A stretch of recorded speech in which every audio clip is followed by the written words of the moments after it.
for the tube? Da, da, da, da. Why is my phone doing this?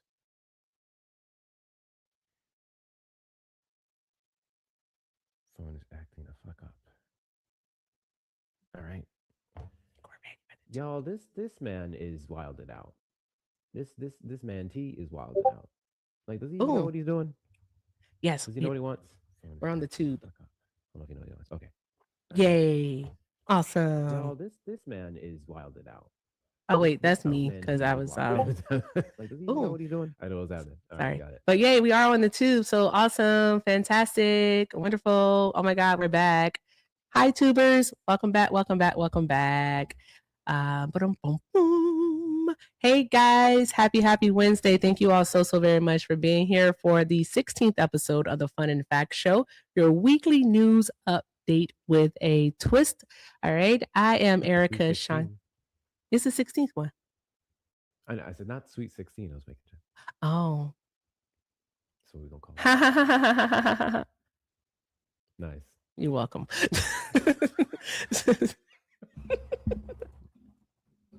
Okay, what would we say? Oh yes, yes. So thank you again for being here, guys. I'm Erica Shante. You can find me on all social media platforms under that name.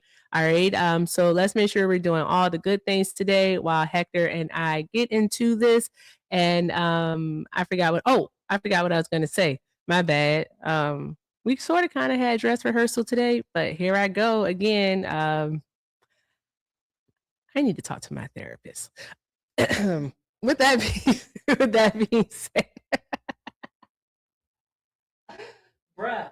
Okay, what was I saying, Hector? Oh, I'm just a mom, all right, who aspires to be a political commentator, all right, and I am Hector. I'm a homeschool dropout who aspires to do the same in many ways, and I encourage political literacy across the United States for progressive policies in the world, even. awesome. And this is the Fun and Fact Show where I am the fun. And I am the facts, y'all. It's we're just winging this shit Yeah, today. we Okay, we're just yeah, winging it. we have a That's all lot it that is. happens. I Yeah, yeah. you know, I think that might make us endearing to people, Hector. You never know. You never know. Like humanizes, I guess. That's Yeah. what it does. Yeah, we're Don't not want to sound too perfect. robotic. We No. just be up here saying shit, and we just It, exactly. We just hope for the best. That's yeah, all we we do. do. Hope Start for the the show. We hope for best. the best. All right. So it's a lot to talk about. I know I'm gonna kick off today's show with something local here to Arizona. Um a um a supporter sent this information to me and I was like, holy smokes, what's happening here? So what is happening is an election. It's the SRP election, and SRP is actually an energy company here in Arizona. All right. And they do both water and energy, so electricity, right? And so they have like two distinct parts to it. And it's weird how it works out because of the simple fact that the way that they work, because they're a non governmental body, goes all the way back to 1903. So how many years is that? 120 so odd years, 123 years old. And it doesn't work like a regular vote. You have to own land in order to be able to vote in this. You have to be a landowner. And depending on what it is that you're voting for, which I'm going to get into, um, the amount of land that you own kind of works as your how many votes you get. So, for example, if you own half an acre of land, then you get half a vote. If you own 200 acres, then you get 200 votes. It's really weird how it works out, and it also plays a part in who gets elected because the people that typically own the land are like the farmers and the ranchers and so on. And they have a vested interest in maintaining certain types of energy, such as coal and oil. So, yeah. And typically, the homeowners are the ones who are interested in the solar and the wind industry. So it definitely plays a part. I would like to say it's kind of rigged, but this shit has actually been upheld by the Supreme Court. So there's that. Um, so we're gonna get Right. into that one in just a moment. What's up, Hector?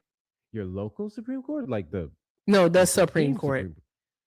the Supreme Court, the United States of America Supreme Court. Yep, in When was that 1981. hearing? Mm-hmm. 1981. Yeah. Okay, that needs to be revisited. Jesus. Yep. So definitely we'll be going over that information with everyone. I just want to pull up the election part here so that we can go over it. Do, do, do. You would think something like that would have been challenged. Like recently, you would think something like that would be fairly challenged. But I guess your state is still pretty red. It's still the wild, wild west out here, bro. Yeah. Arizona does not play. It's a strange place. I can't even hold you. These damn red states, yo. They're not for me. And I thought that we were turning more whatchamacallit, more like blue, due to because now we have legalized substances here. But nah, this place is still pretty red. And I don't see that changing, to be perfectly honest. I don't see it changing at all. It is pretty crazy because we have movements here in Texas trying to get it. You're seeing a lot more Republican lawmakers being for the legalization of it, but even still, to be like, well, still, we don't care about trans people and everything else. So it's more so for their leisure. When it benefits them, that's when they care. And then outside of that, they still very much want to be red everywhere else. Yeah, which is odd. I think that here in Arizona, what we end up getting is it's a battle of the olds and the news. And when I say the olds, I mean like the older people like in Sun City and North Scottsdale. And North Scottsdale is like one of the richest places in the country. Like it's a lot of money in North Scottsdale, a lot of money up there in especially in Paradise Valley. But with that being said, the news are the people that are coming in from California, Washington State, Oregon, coming in from the Midwest, the East Coast, so on and so forth, because we have a lot of transplants here. And so it's like a battle between those two groups, and what it is, the direction that people want the state to move in. So it's different. But just a bit off topic. I know I posted my most recent video was of me speaking at the city council meeting. And the coolest thing I think I saw at the city council meeting is that hippies are still alive. Those old hippies are still here and they are still fighting the good fight. I'm not kidding you. It was so many older white folks there, all right, and saying fuck ICE. They were not kidding.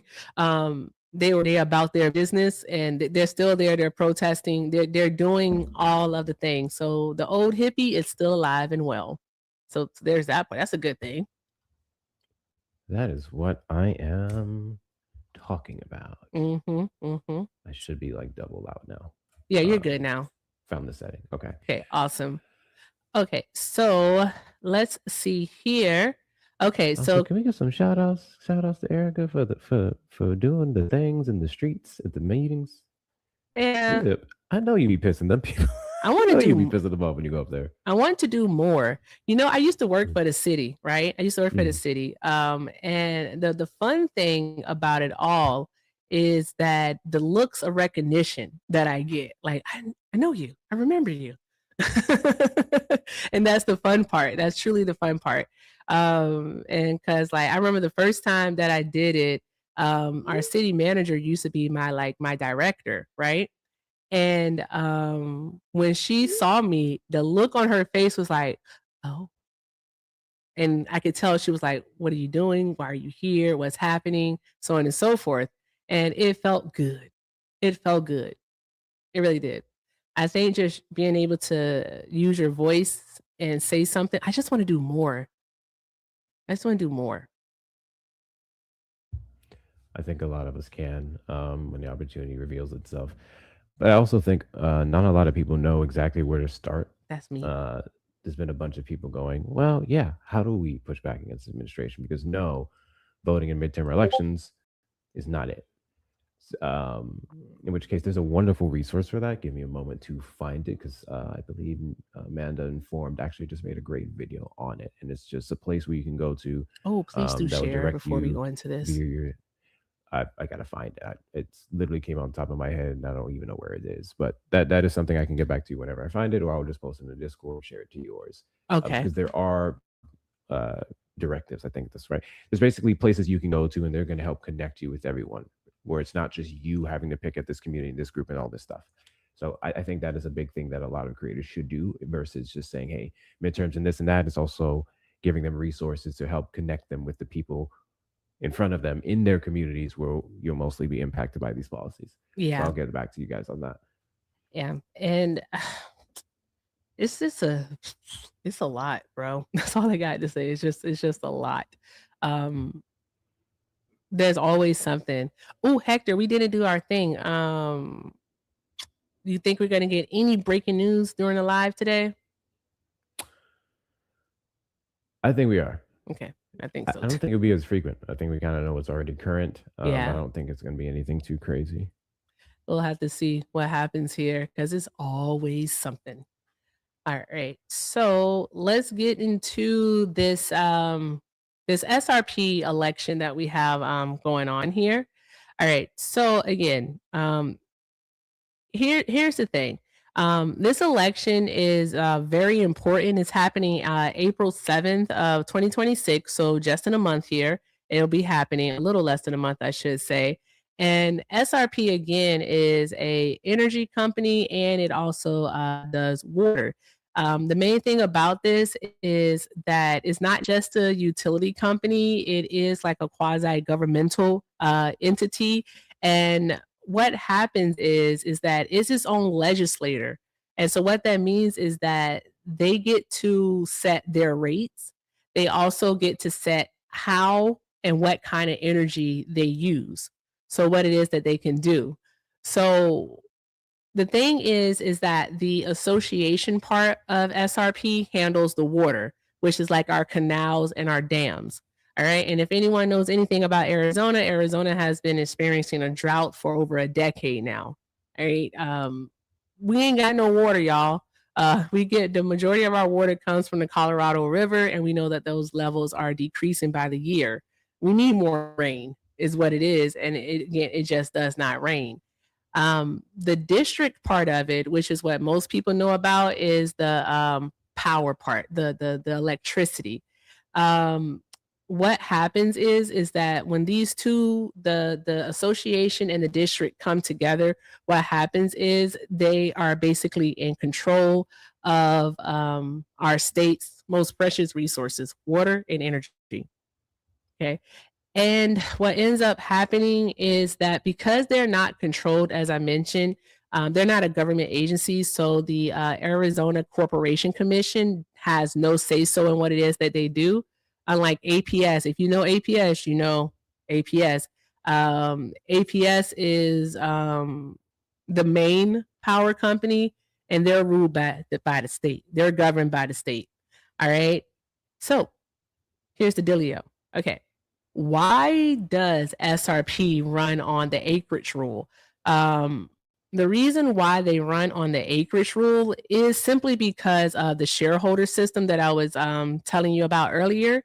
And the reason why they do this is because in 1903, when SRP was formed, all right, how it worked is that they needed to have collateral in order to get government funding to build the Roosevelt Dam, right? In order to get that government funding, Arizona farmers put their land up as collateral. So if they didn't pay back this loan from the government, then the government can come in and take their farmland, right? Take their land. So that's why they had the acreage system. So the more land you put up, the more say so you had, and or I should say, the more risk you had. And so basically what happened is because they took that risk, they kept their voting power. So if I put up 200 acres, I got 200 votes because I put in more risk. If I only put up 1 acre, I only got 1 vote because I put up less risk. All right. Again, the Supreme Court did uphold this decision in 1981, and that's the Supreme Court of the United States of America. All right, not the Supreme Court of Arizona, but the Supreme Court of America, SCOTUS. In this case was Ball v. James. All right. What the court ruled is that because SRP is a special purpose entity and not a general governmental body, all right, and because its financial burdens are like liens and taxes, they fall specifically on the landowner. So it does not have to follow the one person, one vote rule. They don't. So there's that. And this mainly applies to the different positions in which they have. So the positions that will be affected by the acreage-based system are like the president, the vice president, and the 10 other district board seats that they have. All right, that will be that one. Now, with that being said, there is one that does allow for the one vote, one voice, one vote type of deal. All right, and that'll be the at-large seats. The at-large seats are kind of like I believe they're the legislative body. Body, I can't talk. Blah. All right, the at-large seats are per district. So I believe they have up to 12 districts. And with those districts, everyone who is a landowner, so that means if you own property, all right, regardless of whether or not you own a lot of property, again, I love saying this for some reason today, 200 acres, or if you own 1 acre, if you own property, you get that one vote. You get one vote. And those are going to be for that's for the district board seats. I know it might sound like a lot, but yeah. Here's where the problem comes into play, guys. Here's the problem, right? In the current election that's happening here in Central Arizona for SRP on April 7th of this year is that the president, the vice president, and also district seats for districts 2, 4, 6, 8, and 10, all right, are all up for grabs. And with these right here, because these are the council seats that I mentioned, all right, the landowners have more of an advantage to seat the people that they want. The at-large seats, all right, the ones that follow the one landowner, one vote rule, so one voice, one vote, all right, those are seats 12 and 4. And what we have is that TP USA is trying to get seated. Turning Point USA. Yeah, those people. All right. Those people, all right, who do not believe in climate change are running, okay, for president, vice president, all right, and also for those district seats. All right. The main thing about these people, all right, is that they claim to care about energy reliability and low cost above everything else, and that they're skeptical about transitions to renewable energy. And they argue that like Green New Deal type policies lead to blackouts across the covered area and higher rates, which isn't true. We know that solar actually reduces your cost. Let's say how. Yeah, and wind reduces your cost also. We know that for a fact. All right. So what they want to do is their goal is to basically keep coal and natural gas plants running for as long as possible to power, the state's massive new data centers and the semiconductor factories. As you know, the Taiwanese semiconductor plants, we have, I believe, a total of 6 of them throughout the valley. One bit fabrication center is like 10 miles up the road from me, maybe. I don't even know if it's that far, but it's huge and it's here in Phoenix and it's massive here in basically like the West Valley. So there's that part. Yeah. So we have that. And but the thing is that we know that data centers use so much water. We have Microsoft who has built a data center out here for sure, um, on my side of town, and everyone's just like, "Where the hell are you gonna get the water from? Where are you gonna get the water from?" And that is the problem because data centers, if I recall, use millions of gallons of water in a day. It's a lot. That's what I was gonna say. Mhm. With a situation like that, you would think that your local boards and whatnot would get more involved because you're literally taking away water from people from their showers. You're running up their costs in a state like Arizona where it's not as easily accessible. I can understand other states, but you would think specifically in the red states that don't want to do much to improve their water infrastructure, such as here in Texas, that they would have more restrictions on the AI centers. But it just goes to show they really don't give a shit about people. They really Not at don't. all. None. And, like, it's crazy, this is kinda off topic, but, like, for some reason or another, the city of Glendale approved for a resort that would have a water park.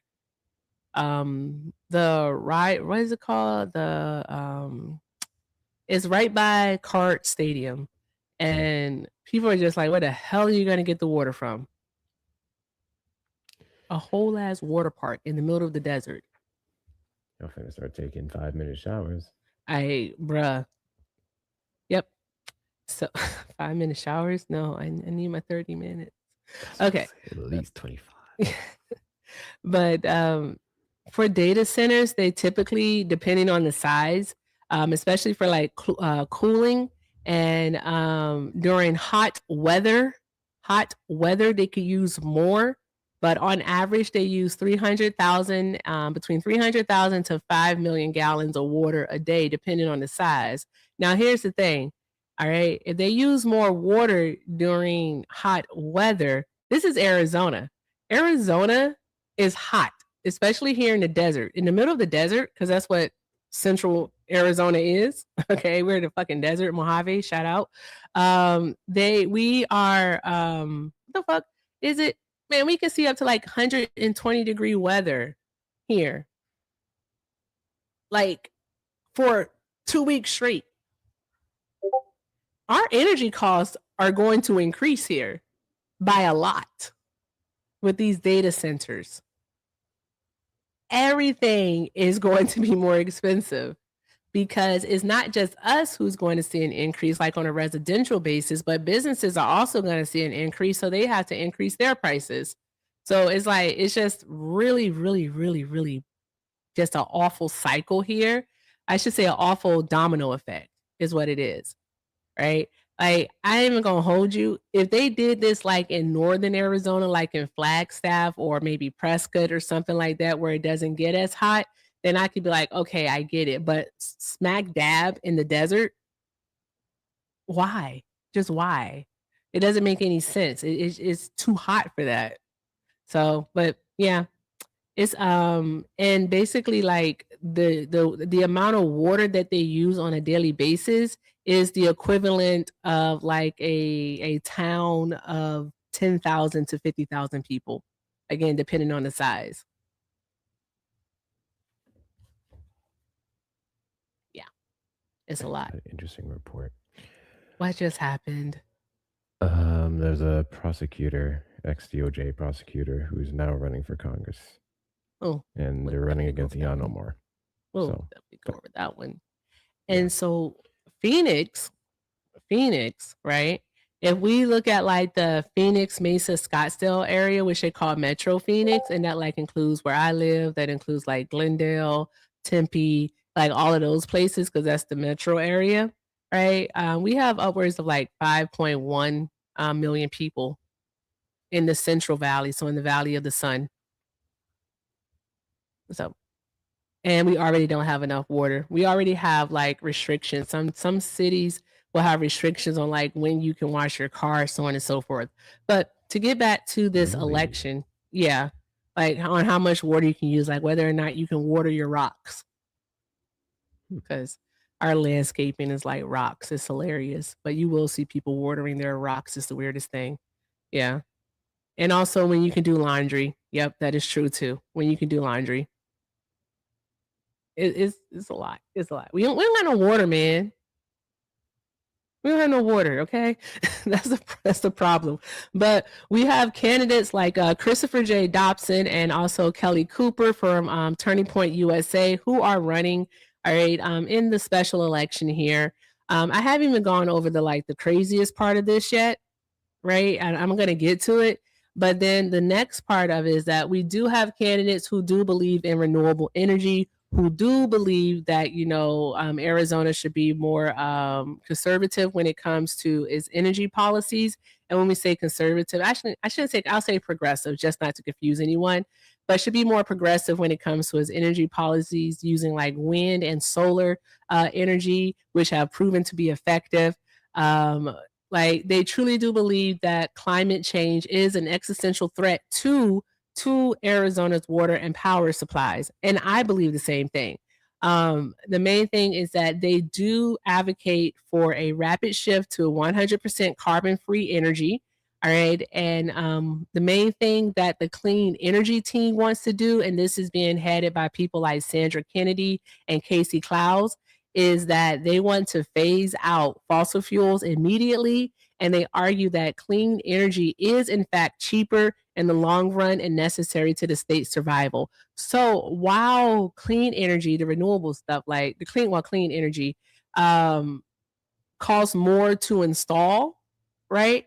Like to just the infrastructure may cost more to basically start. Over time, it is cheaper to use solar. It is cheaper to use wind. Seriously, like it just is.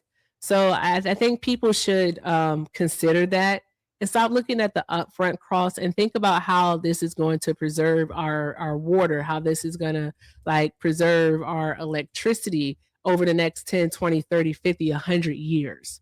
Like, we have to start thinking long run instead of the immediate. And I think that's a problem in the United States of America in general, is that we are very, very short sighted.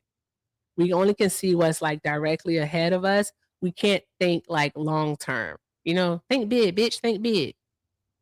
No? Okay. I tried. But with that being said, here is the deal. This isn't something that they are advertising a lot.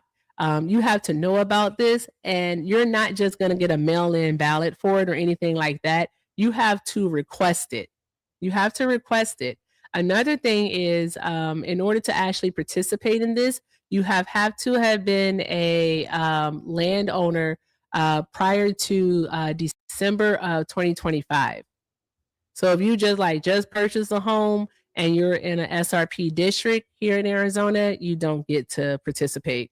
So there's that part. You have to be a landowner, all right, no later than December 2025, I should say.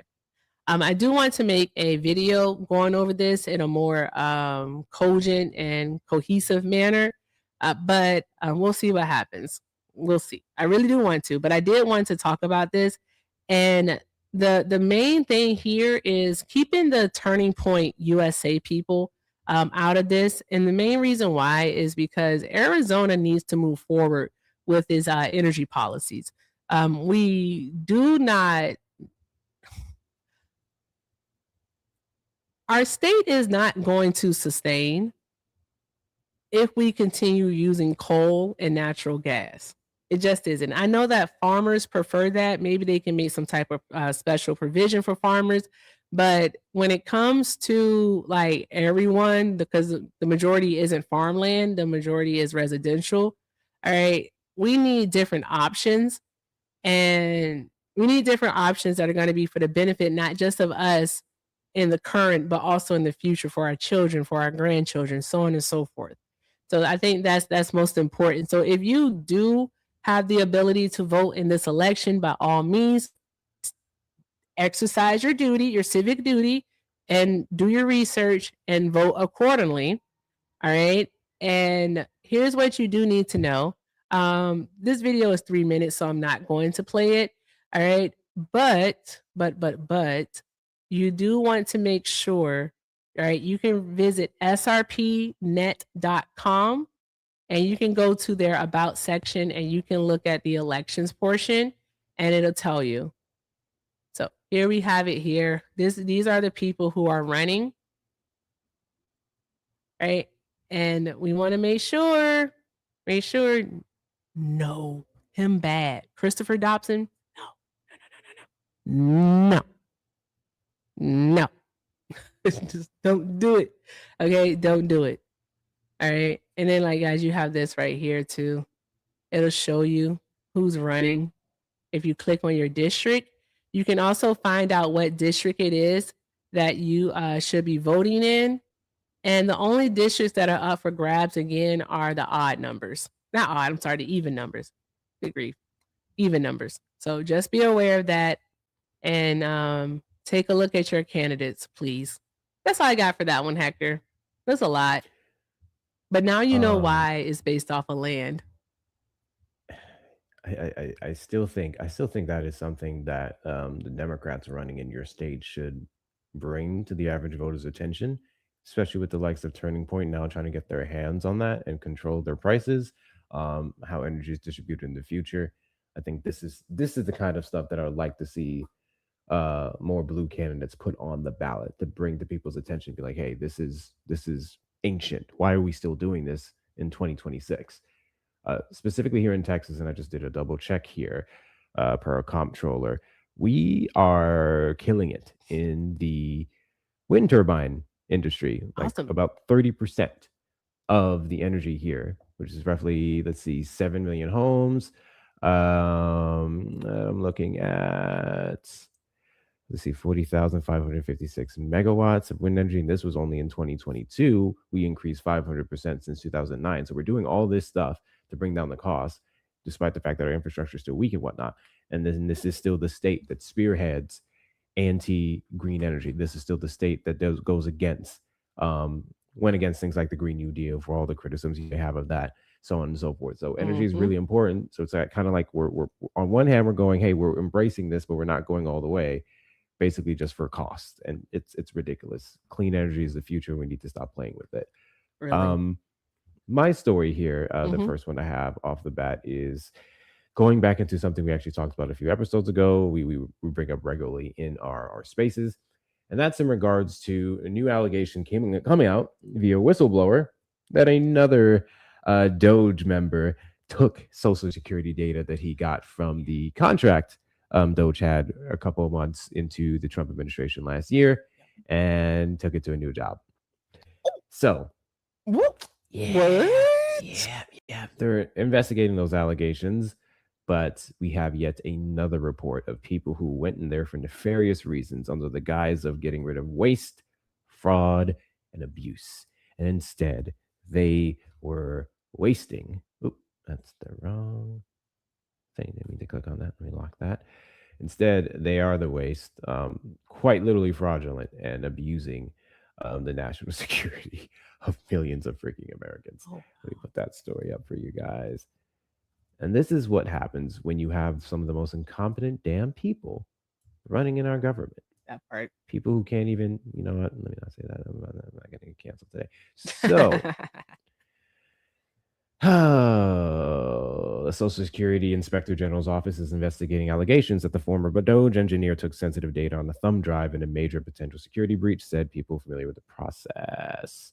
The agency's Inspector General is investigating the disclosure and has alerted members of Congress of its existence, according to a letter by the acting Inspector General to top members of 4 congressional committees, reviewed by the Washington Post and 2 people familiar with the process, who spoke on the condition of anonymity to describe sensitive deliberations. The Inspector General's office has also shared the disclosure with the Government Accountability Office, which has been conducting its own audit of Doge's access to data, according to one of the people. The Post has reviewed the complaint and spoken with the whistleblower who issued the complaint anonymously for fear of retaliation, which is crazy because I think the second you speak up in these cases, you should be given like automatic protection from that per the law. That is something we need to get passed in Congress. According to the disclosure, the former Doge software engineer who worked at the Social Security Administration last year before starting a job at a government contractor in October allegedly told several coworkers, so we have numerous people reporting on this now, that he possessed 2 tightly restricted databases of U.S. citizens' information and had at least one on a thumb drive. The databases, called Numident and the Master Death File, include records for more than 500 million living and dead Americans, including social security numbers, places and dates of birth, citizenship, race and ethnicity, and parents' names. The complaint does not include specific dates of when he is said to have told colleagues this information, but at least one of the alleged events unfolded around early January, according to the complaint. While working at Doge, the engineer had approved access to Social Security data. According to the complaint, he allegedly told the whistleblower that he needed help transferring data from a thumb drive to his personal computer so that he could sanitize the data before using it at the company. The engineer told colleagues that once he had removed personal details from the data, he wanted to upload it into the company's systems. He told another colleague who refused to help him upload the data because of legal concerns that he expected to receive a presidential pardon if his actions were deemed to be illegal, according to the complaint. The complaint does not allege that the engineer was successful in uploading the data to the company's system. Here's the problem that I have with this entire thing. If this comes to fruition and it's all true, we get to prosecuting the hell out of this little kid, what's going to happen to Elon? Nothing. What's going to happen to Donald Trump, who authorized all of this, knowing the risk that was put forward by several of his officials in Congress? Nothing. Meanwhile, you and I may be at jeopardy. Granted, it said 500 million. Obviously, there's only, 360, 370 in the US, but some of them included dead Americans as well, who also have sensitive data that can expose their family members, that can expose their kids, so on and so forth. So that is the cost of fucking around and finding out with incompetence. That is the cost of no new wars and transgender for everyone. Everything else you believe is going to fix, which he's not, led to this. Meanwhile, we're still running up the national debt like crazy. Yeah. Like crazy. It's insane. Insanity. Whoa.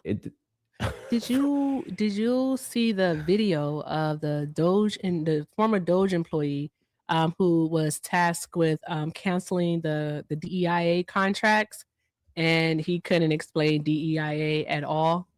No, I did You not didn't see that one? Oh my gosh, I should get Bruh. it for you. All right. That one, crazy word. I mean, that tracks. It tracks, but I could not. Yeah. And Trump still can't. That's the funny part too. You remember at the NABJ 2024 when the reporter said, "Can you elaborate on what DI is?" And he was like, "Huh?" And then she had to explain it to him. But they don't know nothing. No, and I'm no, they gonna don't. keep saying it that way. They don't know nothing. Cause it's I tell you, I was listening to someone talk the other day, and I been knew this, but bruh, racism makes you stupid. Okay? Racism makes you stupid. Right? You know, you'd be smarter if you weren't racist. I've seen several studies come out. Santana went over one earlier. It was talking about how things we've already been saying for some time, we've experienced in these spaces, how AI is dumbing people down, Yeah. or it's That's a making new people report, more dependent on actually. these things. Yeah. Yes. There's a few, but yes, I Mhm. did see the recent one, and that's how I feel about racism. Racism Makes you is stupid. costing the fuck out of y'all. It's making you stupid. It's doing all these different things because Yep. you just can't see past the same thing that they allege they can't stand, which is Exactly. identity politics, as if That we're the part. ones who started it. That part. Yeah. Just clouds your judgment, inhibits your cognitive abilities. Racism makes you stupid. All right. But here's a Doge employee. All right. This is a part, it says here it's a part of a lawsuit. Let me see here. Doom, doom, doom, doom. Boom, boom, boom, boom. This should be fun. I wish I could make it bigger, but here we are. I can see it. What? I can see it. That's what Okay. Yeah. Okay. Interpret DEI.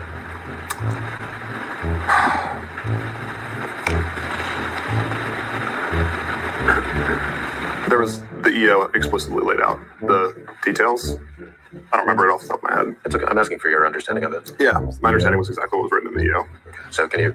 I don't remember what was it. This is Justin Fox, a Doge staffer assigned to the National Endowment for the Humanities. That's his job, and his job was to cancel DEI contracts. All right, that's what it was. I want you all to remember, all right, that just because the contracts were canceled does not mean that any money was actually spent. There's that. This is money that was already allocated. Okay. All right. I want you to understand that the allocated money gets spent. It gets spent. They didn't save anything. It eventually gets spent. Why do you think that? I'm going on a rant. Why do you think that in September, all right, in September of 2025, because the fiscal year runs from October 1st of 1 year to September 30th of the next year, right?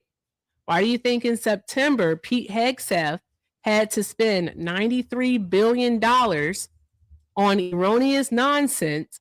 Because, right, if you don't spend the money goes to waste. So instead of taking said money and maybe using it for something good, right, they could, I don't know, gave the Department of Defense employees a random ass bonus. I don't know. They could have did that.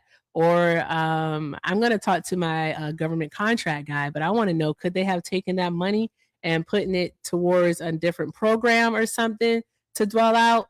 But again, he had to spend the money, because if they don't spend the money goes bye-bye. All right. So that's $2 million on king crab legs. I want y'all to know that. That's a lot of goddamn crab. Who was eating those crab legs? I was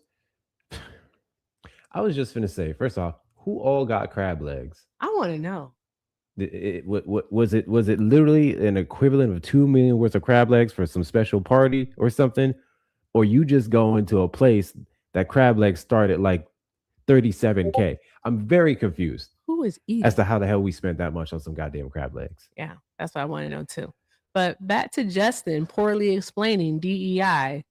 All right, which he was tasked with canceling DEI contracts, guys, as part of Doge. So right now, do you have an understanding of what DEI is? Yeah. Okay. So what's your understanding as you sit here today in this deposition? Well, it was exactly what was written in the EO. And so anytime that we would look at a grant through the lens of complying with an executive order, we would just refer back to the EO and assess if this grant had relation to it. Okay. But I guess I'm stepping back from your methodology strictly in terminating the grants. Do you have an understanding as you sit here today of what DEI means? Yeah. Okay. So what's your understanding of what it means?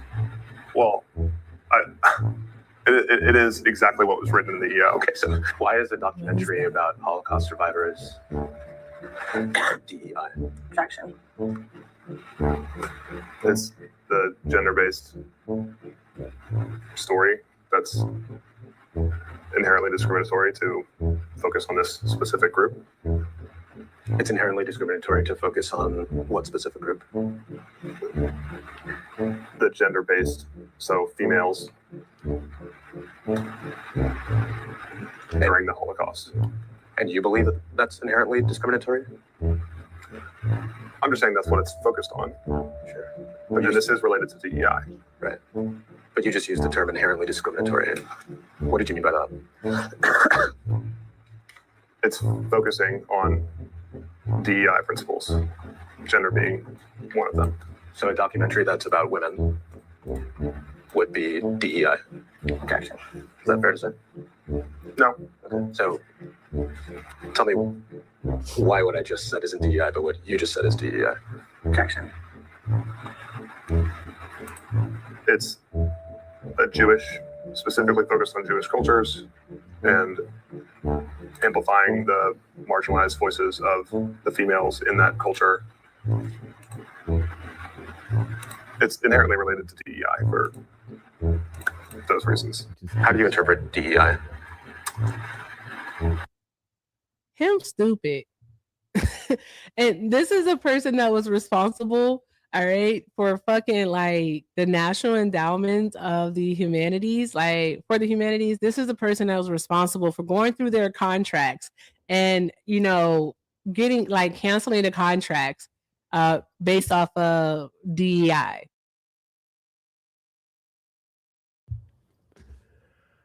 I pulled up the EO, or at least one of them.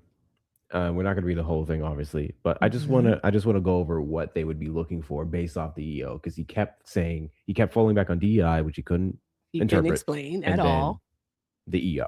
Okay, exactly. So let's just go over section 1. The Biden administration forced illegal and immoral discrimination programs going by the name diversity, equity, inclusion into virtually all aspects of the federal government in areas ranging from airline safety to the military.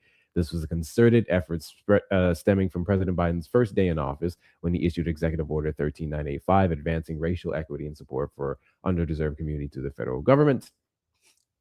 Pursuant to Executive Order, federal agency entity submitted equity action plans to detail the ways that they have furthered DEI's infiltration of the federal government. The public release of these plans demonstrated immense public waste and shameful discrimination. That ends today. Americans deserve a government committed to serving every person with equal dignity and respect, and to expending precious taxpayer resources only on making America great. I just want to read this again. Americans deserve a government committed to serving every person with equal dignity and respect. Bullshit.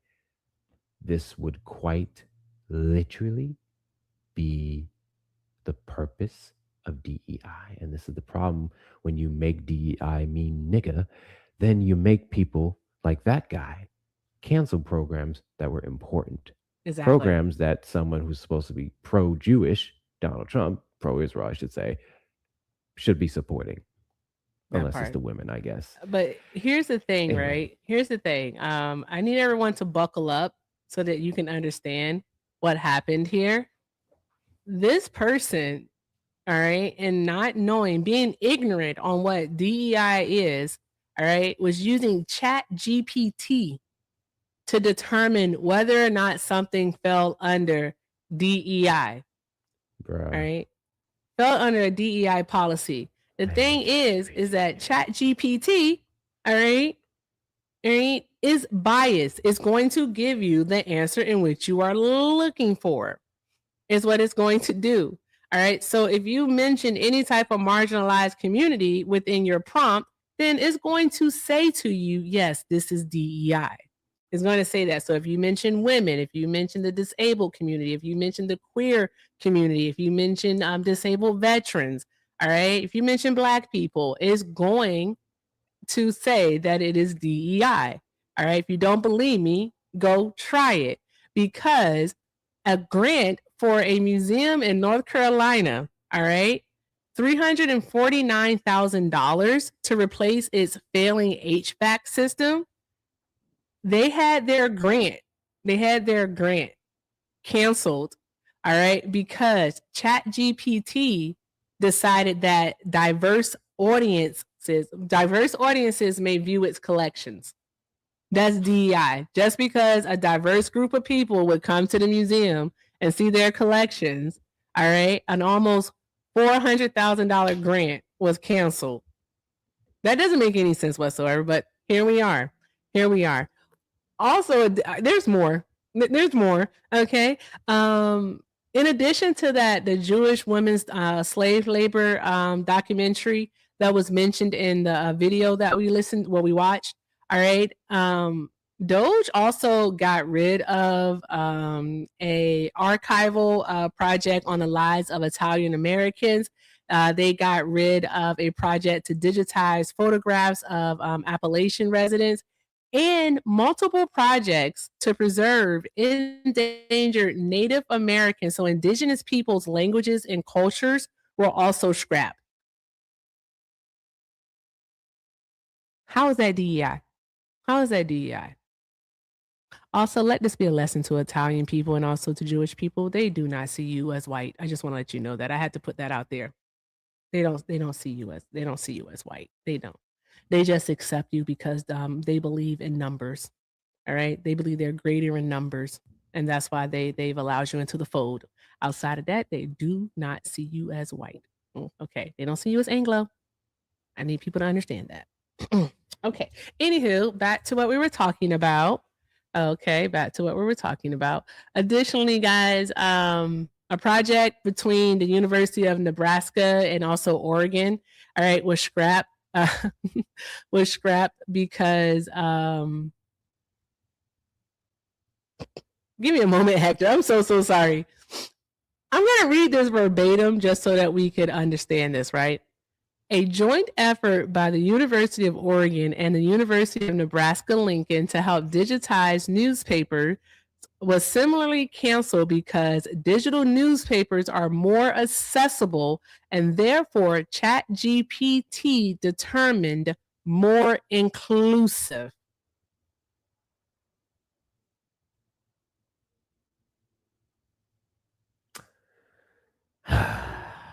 So basically, the only way they could have kept their programs is if they had white-only papers, white-only museums, white-only this and that, and then ChatGPT would have been like, "It's not DEI," which says a lot.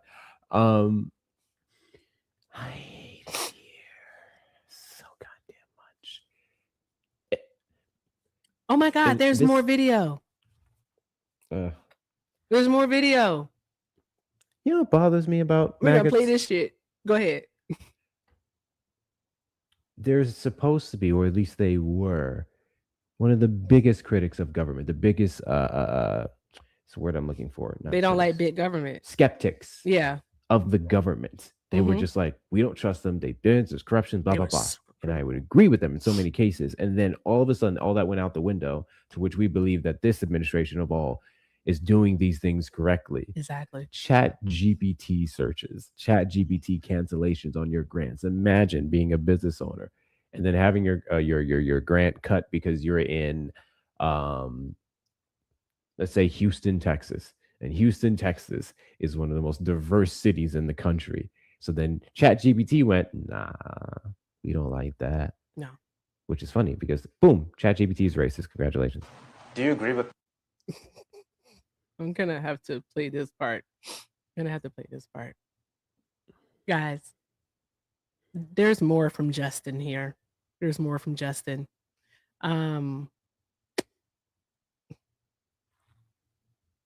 There's more. I'm just gonna say that.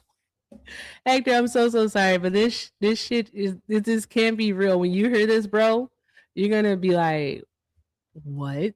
It just goes in line exactly with what it is that we just said in regards to it has to be white.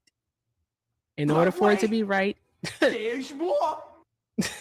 where did that come from? But pretty right, there's more. There's more. Okay, here we go. All right, guys, buckle up. Do you agree with ChatGPT's assessment here that a documentary is DEI if it explores historical events that significantly impacted Black civil rights? Yes. Okay. Why would that be DEI? It's focused on a singular race.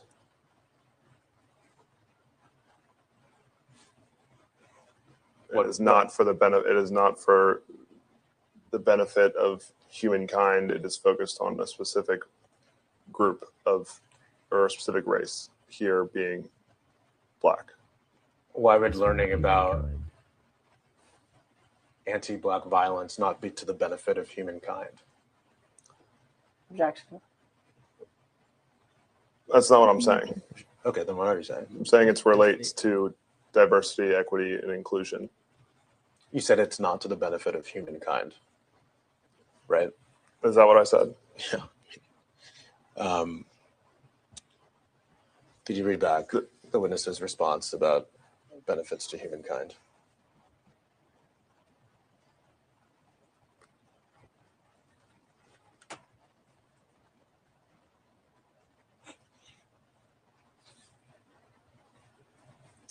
Question, why would that be DEI? Answer, it's focusing on a singular race.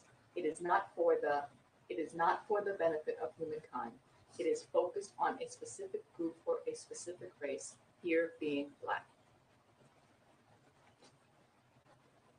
So what do you mean by not for the benefit of humankind? That's a very subjective. The way that I phrased it there wasn't exactly what I meant. It is focused on a specific subset of race, and therefore it relates to DEI. Okay. I'm not So- suggesting that this is not for the betterment of humankind. That was a misphrasing. But he's doubling down on it. Hold on. But he did double down on it because he said again that is focusing on a specific race, a subset of race is what he said, a subset of Mhm. race. That means that there has to be a standard. If there's a subset, there's a standard. All right. So which one is the main one? Is it white? Is it white the main one? Because what? Right? Because if you use his argument, Hector, right, that is focusing on a subset, all right, then wouldn't anything that has to do with race, no matter the race, be considered DEI? Literally anything and everything, racial or otherwise. Exactly. If you talk about Donald Trump's prioritization of faith and faith-based offices in the White House, that is DEI. Exactly. Because you're focusing on a subset of Christianity versus the pool of different faiths and religions in the United States. That part. By that logic, ChatGPT should have canceled those funding, those contracts too. Exactly. And so what that is giving us insight into is how they phrase their prompts. I know it. All right. And the full deposition here is available on, let me see here, the American Historical Association. They're one of the plaintiffs in this case, and they have the full entire thing on their YouTube page. So you can check it out there. But bruh, I know that they were using words like black. They were using woman or female. They were using disabled. They were using now they weren't using indigenous or even Native American. I know they were using the I word. Right? Like they were doing these things. That's what they were doing. And if we could the mods on both ends put in American Historical Association is where the full deposition can be found. I'll post it in the Discord. Appreciate you. But bruh, crazy work, right? That's wicked work. Wicked. I didn't even know we were going to go over that one today, but that's disgusting. American is- what again? Oh, it's the American Historical Association. And to find it, I would just search Justin Fox deposition. This was posted within the hour, right? I have this. Oh, Yeah. it was posted a day or two ago. Okay, this was a Yahoo copy from UFPost about an hour ago. But yeah, gotcha. Okay. I have it here. But yeah, wicked. Ay. But yeah, I think that is something. That is really fucking something for them to go after it that way. Not understanding that when it comes to diversity, equity, inclusion, accessibility, it's simply about, as I always say, allowing everyone a seat at the table. It's not a hiring practice.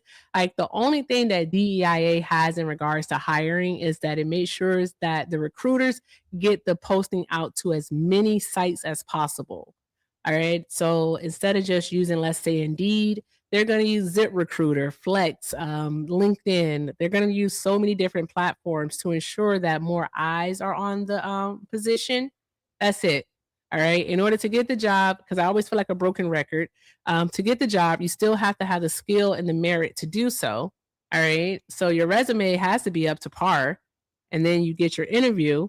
And once you're on the job, that's when the DEIA kicks in. It's simply just making sure that, you know what, if you have a bad back, that the company provides you with a chair, all right, that offers lumbar support. You know what I mean? That's DEIA right there. All right. That's inclusivity along with accessibility. All right. Making sure you have an ergonomic keyboard.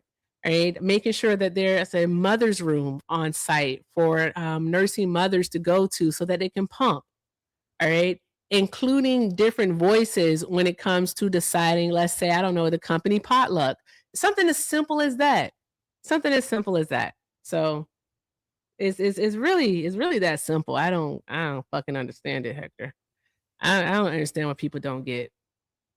It's improvements to HR Yep. to some degree, because HR, we all know HR is basically to protect the company, but to some degree, they also have to watch out for you as well. Yep. Those improvements in HR departments, specifically in the federal government, where actual DIA policies was federally implemented, that was that. That was the purpose of that. It was to help you, protect you. Yeah, exactly. Literally workers' rights.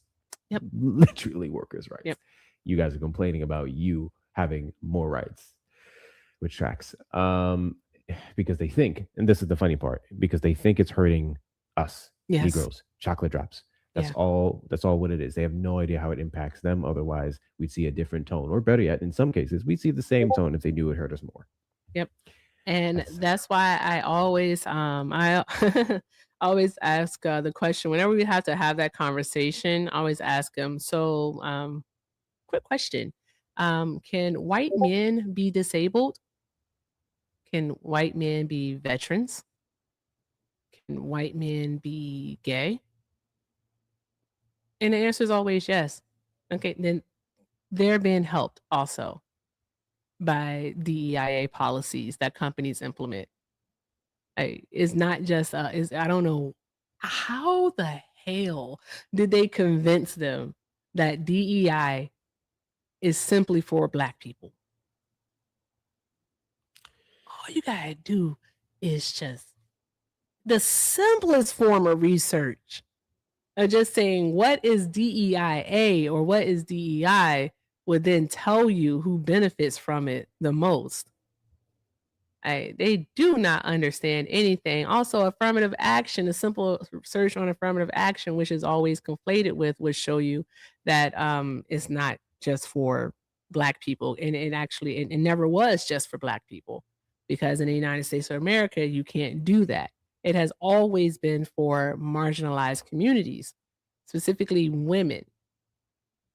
Women do not just come in black. So unless you all know that. Okay. What's up, Hector? 6,000%. In other news, we have another story here. I've been trying to do a better job at things that we talk about specifically in general, following up with the stories, or at least having Yeah. like little notifications and things, because we just talked about it earlier, losing shit too easily. So if you guys recall, one of the last few episodes of the Fun and Fact Show, we talked about Randy Fine, who made the comments in regards to choosing dogs over Muslims. We had another case recently with another GOP member, because it's always GOP members. I can't remember his name. We'll get into the story in a bit. Who's also made some comments. So Mike Johnson, House Speaker, Mike Johnson was asked about these comments and he refused to condemn it. And let's go ahead and read that story here. He tried to clean it up, and it was what you'd expect from a Republican cleanup. Speaker Mike Johnson said Tuesday he has discussed, quote unquote, our tone and our message with the two House Republicans who have made the imposition of Sharia law. Look, there's a lot of energy, and I can picture saying the Mike Johnson voice. I'm not going to try and imitate him because that's embarrassing. There's a lot of energy in the country and a lot of popular sentiment that the demand to impose Sharia law in America is a serious problem, Johnson said at a news conference during the House GOP policy retreat at the Trump Doral Resort. That's what animates me. This Sharia law shit is making me sick. Absolutely making me sick. Everything Muslim is labeled Sharia law. Nowhere in the country is that even possible, like legally, to do something like this. But they're making this argument that that's what Muslims want here in the U.S. when it's like, we're fine with that here. We'll stay where the fuck we came from. Or better yet, not even came from, because Muslims can be American. That's another thing that they try to do. They try to invalidate Muslim Americans here in the United States. Anyway, Sharia law refers to a set of religious principles that the guide devout Muslims and Republicans often refer to it in the context of Islamic fundamentalism. Rep. Andy Ogles, that's his name, posted on social media Monday that Muslims don't belong in American society. I believe those are like reposts or a response to a post. Yeah. Here we go. Muslims don't belong in American society. Pluralism is a lie. I kind of cut off there, guys, but yeah, y'all pick it up what I'm putting down. Pluralism is a lie, he added later, following up with a graphic showing what, quote unquote, what Islam offers, some examples of which included rape, beheadings, and burning people alive. Do we need to talk about how black people are still being lynched in 2026? They Do we never need want to to talk about what's the- happening here.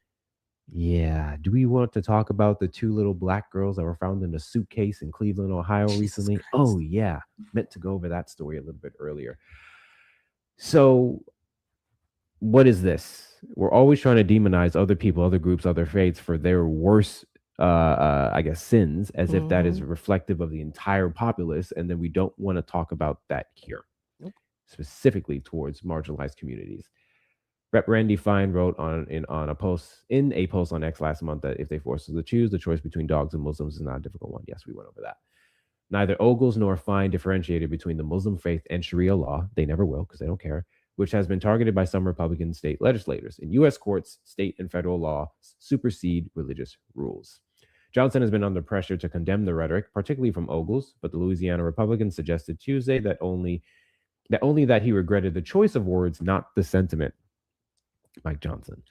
Our Constitution is the greatest in the world. And one of the principles that we believe in, stated first in the nation's birth certificate, is that all of us are created equal by God. You would think. We respect everyone's beliefs and their right to live out their beliefs and to speak freely about their beliefs and have that conviction cap. But when you seek to come to a country and not assimilate, but to impose Sharia law, it's just the buzzword, that is the conflict that people are talking about. No, it's not. It's not about people as Muslims. Yes, it is. It is about people who seek to impose a different belief system that is in direct conflict with the Constitution.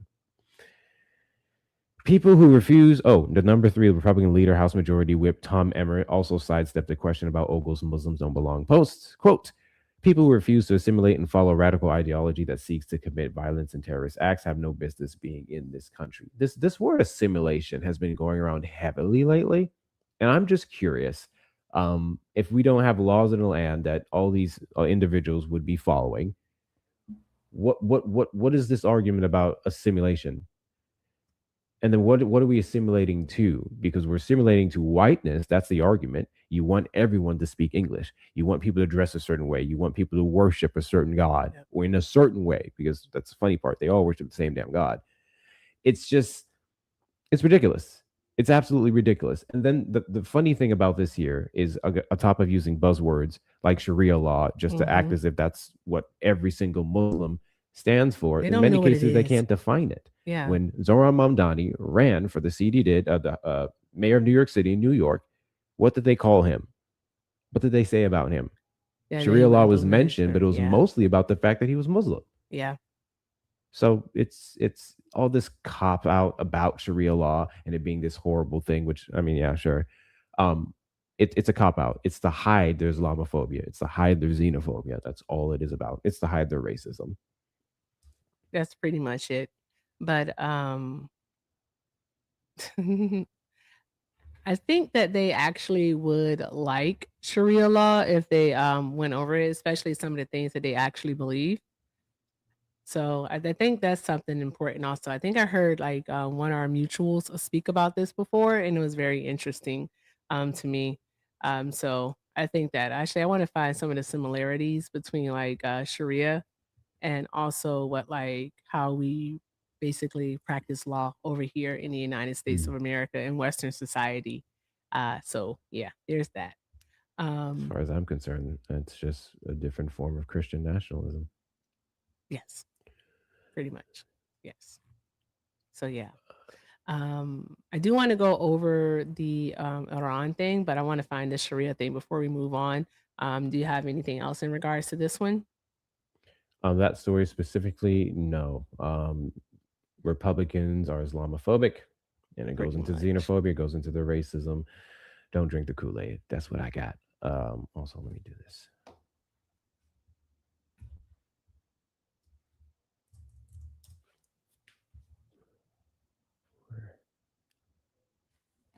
I do have a really quick story I want to go over while you're looking that up. Sure. I'm super duper excited about the Obama Presidential Center opening up in Chicago. Yes. And I just read a story about that. And its opening weekend is going to be Juneteenth. Speaking of Muslims. That is Barack Hussein Obama. They gave him his center. He now has an entire center. We can go and impose Sharia law in all the bathrooms. That's where you'll see all the trans people in there because they love the Sharia law in the building. And he put all these letters on the building they insulting care? Americans, saying they can't spell. I didn't hear him say it. I just believe. Why would you put letters on a building unless they're my name? Some shit like that. I don't fucking know. Say something super stupid, like something stupid. But let's see it. The Obama Foundation announced the Obama Presidential Center campus will be open to the public this upcoming Juneteenth weekend. As it sits right now, you can do like regional tours. You can walk around the campus. You just can't get into the building. So there's that already. And those are free 30-minute ones that you can register for on the website. On June 19th, the public will, at long last, gain access to the 19-acre campus's playground, museum building, public art installations, landscaped park place, and new Chicago Public Library branch. The highly anticipated opening will be a full weekend affair with events running on June 18th through the 21st, including a series of ribbon cuttings, talks, and activations. A dedicated ceremony on the John Lewis Plaza will commence June 18th. The Obama Presidential Center will open its doors to the public the next day, June 19th. On June 20th and 21st, community celebrations throughout the campus will take place. And if we had a little bit more time, I would love to show you guys some of the pictures of this building. It is beautiful, but just check it out. I actually had some ideas of planning a trip there in June, but for that first weekend, it's going to be ridiculously hard to get in or irrationally expensive. So I will probably shoot for August, July, August. September. September. My mom says that's the perfect time to visit Chicago is September. Okay. Like perfect weather. So yeah. I took Bubba to Chicago in June of last year, mid-June of last year. It wasn't hot, but it wasn't perfect weather. It wasn't bad though. Chicago's friggin' beautiful. Like it is absolutely friggin' gorgeous. And there's so much to do there. Like I understand why people love their city. Like when you go visit Chicago, you get it. But Hector, I want to ask you a few questions, right? I think so. I think so. All right. Do Christians believe in tithing? Yep. It's 10% rule Yep. of all your earnings. Yep. Do Christians believe that human life is a gift from God? Sure do. Yep. They believe all life came from him, breathed into people or whatever the fuck. Yep. Also, for Christians, they believe in the sanctity of marriage. Also, they reject what they perceive as immorality, such things as certain music, like maybe music with curse words in it. They also don't do things like gamble or drink alcohol. Yep. They play around with the alcohol and gambling part, selective, but essentially. Yeah. Yep. They don't believe in divorce except for two main reasons, abuse being one of those. That is correct. They are currently trying to outlaw divorce or make it more difficult to get divorced based off of grounds outside of what you define, and in some cases, eliminating those too. Yep. States. Yep. And God, like God and Jesus, depending on which denomination it is that you do practice, but they do believe that they have fact, maybe the Holy Trinity, perhaps, are a central focus of their existence. Yep. Even if it's not the Trinity belief specifically, they uphold the deities by their lonesomes. Yes. Yeah. So you would basically say that, like, when it comes to Christians, that they have a desire, I would say a desire to value, because we're all human. We make mistakes, sometimes those things can be put on the back burner, but they value tradition, family, and God over, let's say, like themselves. That's how they're supposed to be. They care about those things more than themselves, especially their relationship with God. Oh yes, you cannot glorify self. The flesh is weak and prone to sin. You must put God above all, including your own common sense. Would you be surprised if I told you those are the exact same things that they care about in Islam, especially in regards to Sharia? Oh, yeah, that. no, crazy, right? Stop that right now. Blasphemy. You going to hell. Is it Gabriel that be at the gates? Is it him? He gonna open up the gates for me. And is. Yep. He's gonna open up the gates. Yeah. Gasp. You know what's crazy is that what they don't understand is that they are a part of the Abrahamic religions. So they have so much in common with each other, right? And so here we are. Yeah, they value a lot of the exact same things. So here we go. There's that. Anywho, with that being said, let's talk about the war in Iran. That Really for, quickly before we do oh, that, sure. we haven't done a PSA this whole show. Oh, we've been having so much fun. That's kind of crazy. All right, cool. Really quickly, welcome in everyone to the Fun and Fact Show. This is episode 16 or sweet 16. I don't care, Erica. I think it's funny. Sweet 16 of the Fun and Fact Show. Thank you guys so much for being here. Oh, you saw that? We're greatly, yeah. You're kind of on camera. It's wild. Need you guys to do a couple of things while you're here. We greatly appreciate it. Thank you to everyone who's been engaging with the engagement, tapping the screen, sending your daily heartbeats. Appreciate the follows as well. If you want to see us every Wednesday or regularly when we're not running this show and talking to morons, you can follow us. Make sure that you're doing that. Also on all of the social media platforms that we do stream this on, including YouTube right now, we're doing streaming to. Make sure you go over to Erica's YouTube specifically. That's where we upload the Fun and Facts episodes for now. So do all that. Also, there's going to be the Instagrams that we're building up. So check all of that on the links in the bio. You're going to see several other things going. I'm sure Eric has a gift goal. Knock that out. I have mine here. Share out the live with your friends and family. Repost. I think the story. We're getting close to wrapping up, but appreciate all the engagement so far.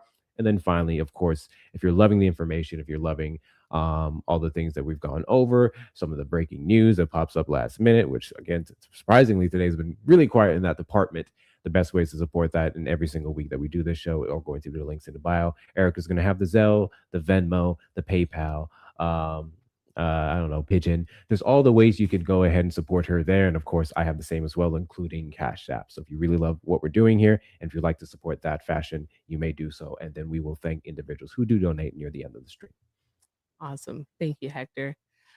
So the Oh, no, I'm so sorry. EricaEffect.com. You see that hat?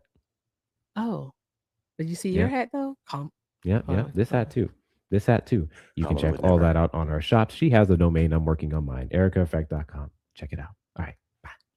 Kamala would never. I really don't like that you have that sound. You and Joey. What, really? You and Joey. I'm joking. You and Joey. The most just times I'll be like, the fuck? Is that me? Is that me? Who the fuck has me? Is that I don't know why I'm surprised by that. But I don't know why you are surprised by it either. throws me but off. okay. I don't know. I have no idea. But here we are, y'all. Here we are. All right. So as we all know, there was the war in Iran is going on. I know that some people like to say it's just it's an operation or it's just a conflict. All right. Let's not lie to ourselves. Okay, because of the simple fact that the president of the United States of America has on multiple occasions called it a war. All right, we are in war with Iran and they are kicking our ass. Okay, just be honest about the situation. You don't have to live in denial. All right, so here is what's going on. This is specifically in regards to the girls' school that was struck on Saturday, the 28th of February. All right. What ended up happening is that during Operation EF is what I'm going to call it because that's such a stupid name. This is not a Will Ferrell movie, for the love of God. All right.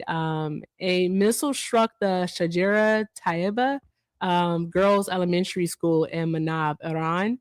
All right. This city of Manab, village, is in southern Iran and is actually near the Strait of Hormuz. And it also is by a military base, a naval base is where it's by. And supposedly, per the Trump administration, they were looking to attack bomb a medical facility, which I think is also crazy because why the hell are we bombing medical facilities, right? But that's not what happened. What ended up happening is that this school that does sit directly adjacent to the naval base, all right, was triple tapped by bombs. Triple tap.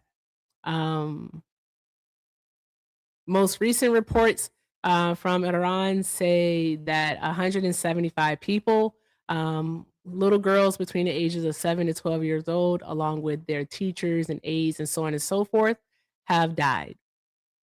That's what that's the information coming out thus far. The thing is that the Trump administration has been denying being responsible for this. They've been denying it. They have tried to place the blame of this on Iran themselves, saying that Iran struck themselves. Trump famously said that on Air Force One at the oppressor.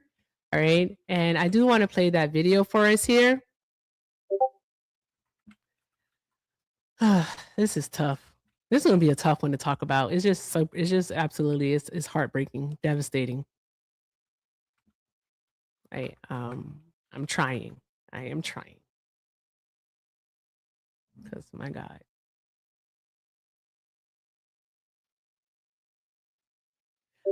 Oh, this man is stupid. Extremely. I want you to see this, Hector. Ah, for fuck's sake. What do you do now? Hold on one moment. Oh, my God. How it just gets it's just so bad here. We're in such a bad place. I hate it here. This was yesterday. This is what he said. There's footage that shows that an American missile strike and a Tomahawk missile likely destroyed that Iranian girls' school. So will the U.S. accept any responsibility? Well, I for that haven't strike? seen it. And I will say that the Tomahawk, which is one of the most powerful weapons around, is used by, is sold and used by other countries, you know that. And whether it's Iran, who also has some Tomahawks, I wish they had more. But whether it's Iran or somebody else, the fact that a Tomahawk is very generic. It's sold to other countries. But that's being investigated right now. You just suggested that Iran somehow got its hands on. This is the New York Times reporter asking the question. Asking that question that everybody seems to like, that I have a problem with, but we'll listen to it anyways. On a Tomahawk and bombed its own elementary school on the first day of the war. But you're the only person in your government saying this. Even your defense secretary wouldn't say that when he was asked, standing over your shoulder on your plane on Saturday. Why are you the only person saying this? Because I just don't know enough about it. I think it's something that I was told is under investigation, but Tomahawks are used by others, as you know. Numerous other nations have Tomahawks. They buy them from us. But I will certainly, whatever the report shows, I'm willing to live with that report. Yeah, please. He's willing to live with that report. So I was literally just going to say, they buy them from us. So Iran doesn't have Tomahawks. I want to let you know that. They don't have Tomahawks. there's no evidence. They don't have Tomahawks, guys. Okay, I want everyone to know that. They do not have those. The thing is that the United States primarily uses Tomahawks. We're the country that does so. It's used by our Navy, our Army, and our Marine Corps. And then also the United Kingdom, Australia, and the Netherlands, all right, do purchase Tomahawks from us. And Japan recently purchased some, but they won't start using them until 2020, later this year, because currently they're in the testing phase for them. So there's that. All right. These weapons are manufactured by Raytheon, which is an American company. Okay. And again.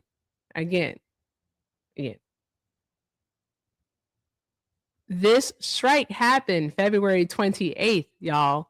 All right. That was the very first day. There were only 2 countries bombing Iran, right? That would be Israel and the United States of America. Israel does not have any Tomahawks. Only the United States of America does.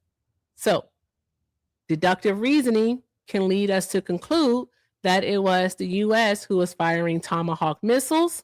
Therefore, it was the U.S. that actually bombed the school.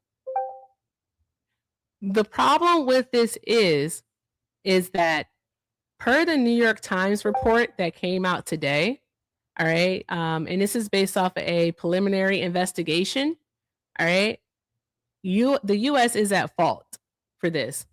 And the main issue is that it's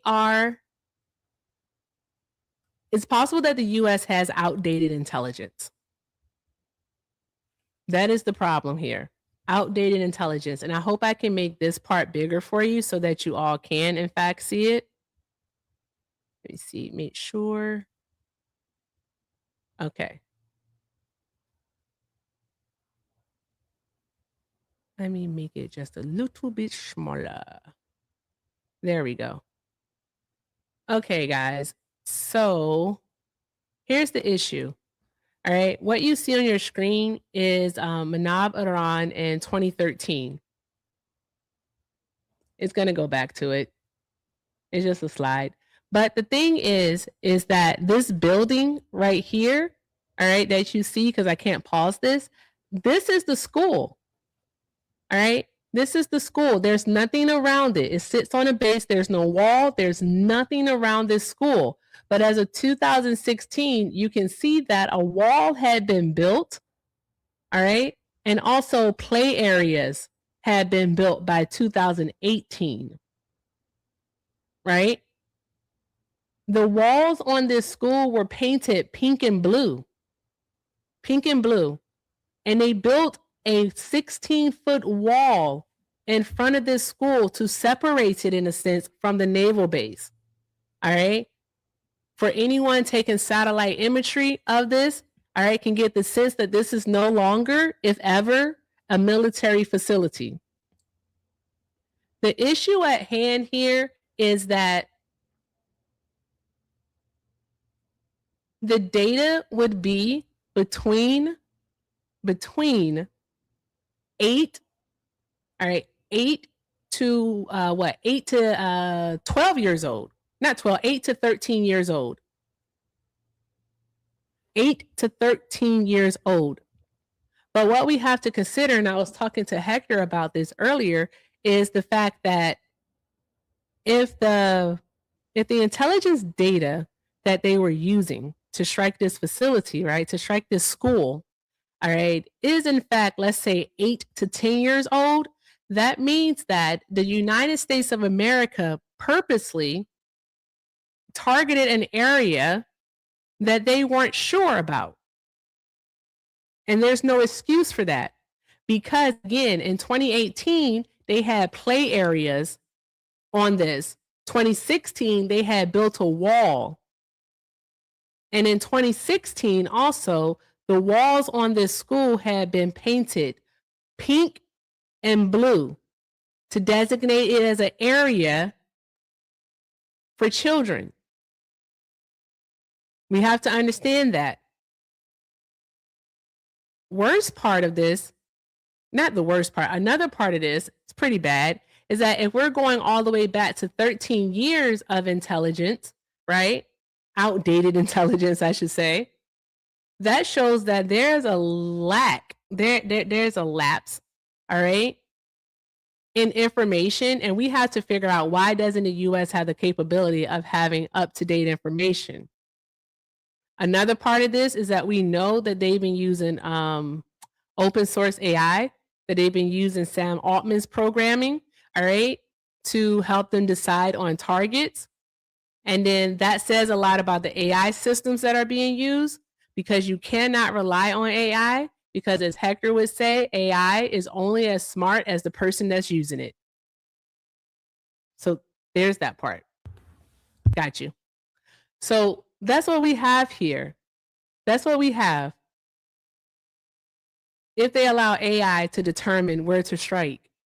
Now, the Trump administration, all right, has split answers on this, as we saw. We know that Pete Hegseth said that it's being investigated, and Donald Trump has said that it was Iran who did it. My main issue with this is, how is it so easy for the President of the United States of America to lie?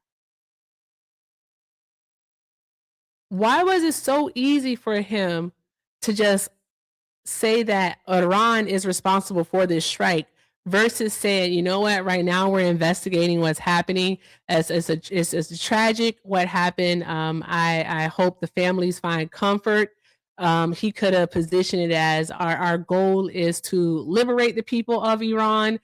We don't want these casualties to happen. But no, this idiot says that Iran struck themselves. Like, come on. What are we doing? All right, this essentially is a war crime, is what this is. He can't deny the facts of this matter because the New York Times has done such a great job of investigating this.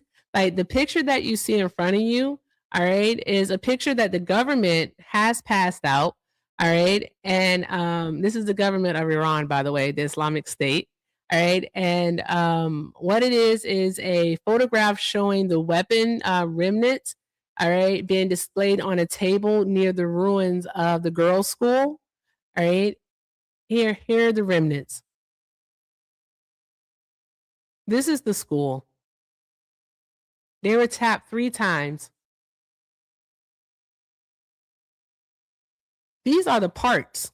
These are different parts, different components of the weapons. Right? They have a satellite antenna in here, a steering mechanism in here. Right here. This is video, right? I'm going to show you the video. This is video of the incident.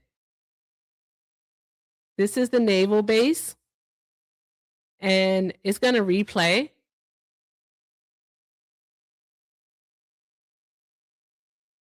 This is the school. This is the Tomahawk.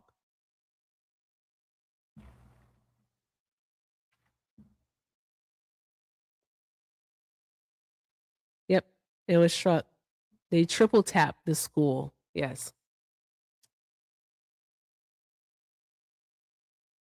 So here's the most important part, right, guys? All right, so you see where this box is on the screen? All right, this box actually tells like the manufacturer's info, and the manufacturer's name is Ball Aerospace and Technologies Corp. All right, and it also gives the year in which the contract was made, which is 2014, and it even includes the Department of Defense code. So even if they wanted to lie to us and tell us that it wasn't a Tomahawk, we have proof that it was in fact a Tomahawk. We know who uses that munition. That type of munition is the United States of America. And the only 2 countries, all right, the only 2 countries involved again in striking Iran on February 28th were Israel and the United States. Israel doesn't use Tomahawks. The United States does. There's no denying this. The United States is responsible. 'Tis it, 'tis all. Now the question becomes whether this was on purpose or was it an accident? And if it was an accident, why was it an accident? And then what steps are they going to take to ensure that it never happens again? Oh, easy. Easy. We're going to destroy Iran so we never have to fight a war with them. We're going to make a deal, and then we won't be targeting schools anymore, which we didn't really target a school. It was Hamas stole it from Japan, and then they gave it to Iran, and then Iran blew themselves up. Some stupid shit. Something stupid, exactly. It's like fucking annoying. Absolutely fucking A, man. Hey, yeah. That's the one that I wanted to talk about. Also, the United States does not have enough munitions to continue on this war. Iran is fighting a strategic war. While we think that you just be powerful, that you'll win, that is not how any of this is going to work. Iran is going to kick our ass. I just wanted to say that. And the reason why they're going to do so is because the United States, all right, if you don't think for a moment that Donald Trump believes that we could fight this war on the ground, you are naive as fuck, all right? And I feel like I could sell you anything. So please reach out to me because I have a bridge in Brooklyn that I want to sell you. All right? Iran is covered, all right, All right, surrounded by, I should say surrounded by mountains. All right, the north and the south. North and the south, mountains. Have we not learned anything from Afghanistan? What's Am up? I having a sleepy moment, or did you say if something? I have a bridge in Brooklyn to sell you. Yeah, I have a bridge in Brooklyn to sell you. We have the Brooklyn Bridge. That's the joke though, because like what it is for is because when they were building the Brooklyn Bridge, the project was already underway, and I believe the joke goes that some guy actually was trying to basically like sell the bridge when it had already been sold, if that makes sense.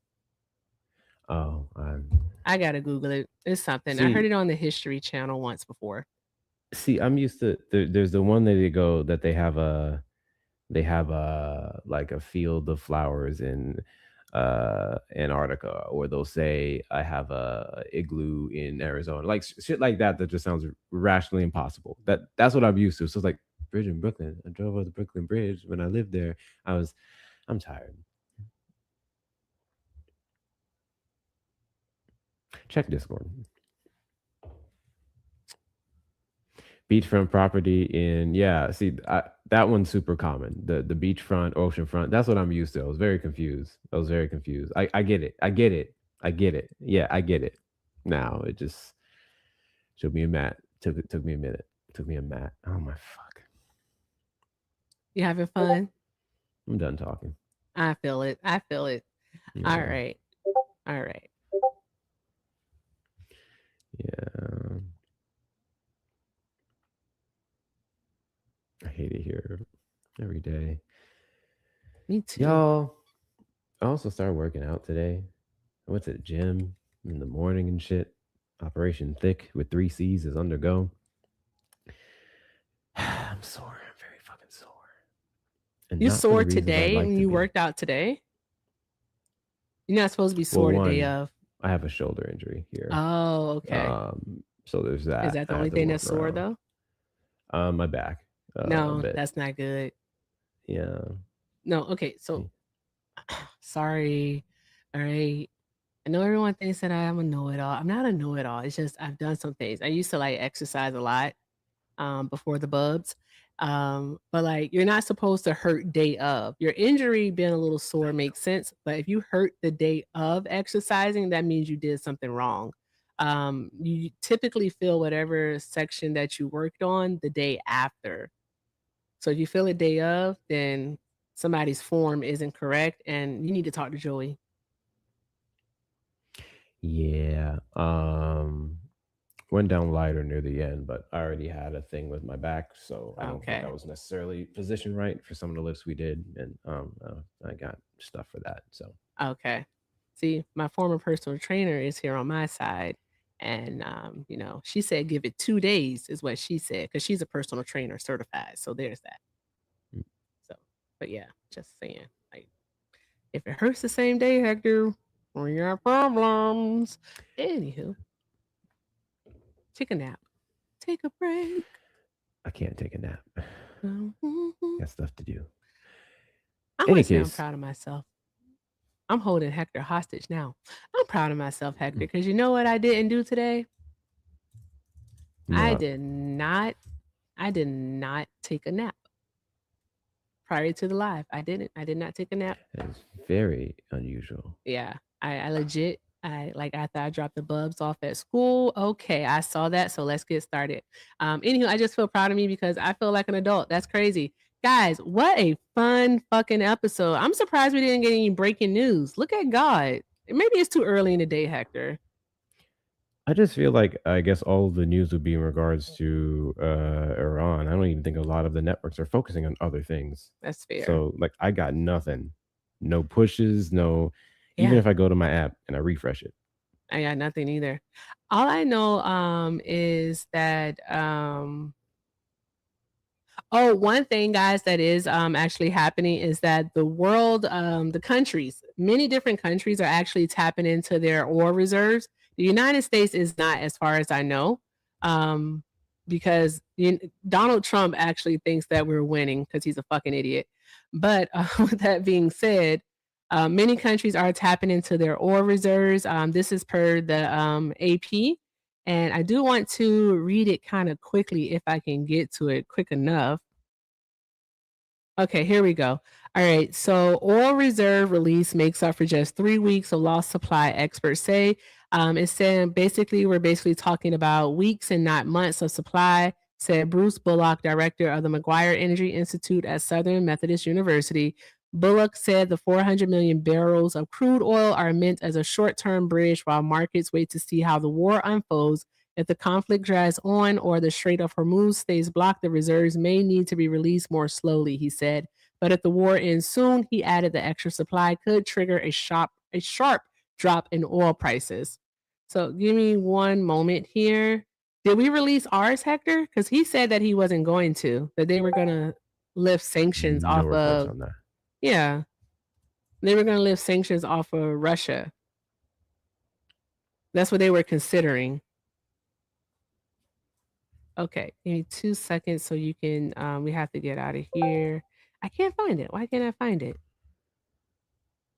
Oh, well, I'll talk about it tonight when I go live. So there's that. That's what I'll do. I'll find it. We'll talk about it then. Okay. Anywho, guys, thank you so much for joining us. I appreciate each and every last one of you, and so does Hector. You guys are absolutely fantastic. Just a thank you before we head on out of here. Thank you so very much to Creative Nikki for the 5. Nikki said, because a Black woman's labor isn't free. I know that's right, love. Thank you so very much. I appreciate you. Thank you for supporting this platform. You are fucking awesome. Also, shout out to T. You know who you are. Thank you so much for purchasing your bruh hat over there on the ericaeffect.com. All right. Thank you so very much. Also, T, please do reach out to me because you didn't take advantage of the discount code. Remember, this week, so basically once Friday is over, up until Friday, you can use code HAPPY for $10 off your purchase of $40 or more at the ericaeffect.com. Again, that's code HAPPY for $10 off your purchase of $40 or more at the ericaeffect.com. You can get yourself a bruh cap. Comes in many different colors. Do all the good things, T. You can even get you a I am smarter than a Trump supporter mug. All right. We have the small one and the bigly smarter. It's up to you how smart you want to be. But yeah, do that. Do that. Thank you all so very much. I appreciate y'all. Hector, you got anything? W's to Creative Nikki for the 5. Daily Q face one. Absolutely. I work hard on this face. I appreciate you. I appreciate you. I got to work on a code for some stuff this week as well. But big W's to everyone for all the ways you support the stream, whether it's going to be the taps, the shares, the comments, the follows, or the donations. Big W's to you guys for keeping this platform going or supporting its ongoing process. So thank you so much. You guys are awesome. Thank you, thank you, thank you. With that, we'll be back next Wednesday for another episode of the Fun and Fact Show. All right. Hector, hopefully we'll be live later tonight. I'll be live in about an hour and a half tops. All right, just be on the lookout. Set your notifications, okay? Do that for us. Set the notifications. Show us that you love us. Okay. With that being said, guys, again, thank you so much for joining us for another episode of the Fun and Fact Show, where I am the fun and I am the facts. That is something you guys can do, by the way, when you click the heart me. It gives you an option to set notifications. So always make sure you do that and claim everything on the way down.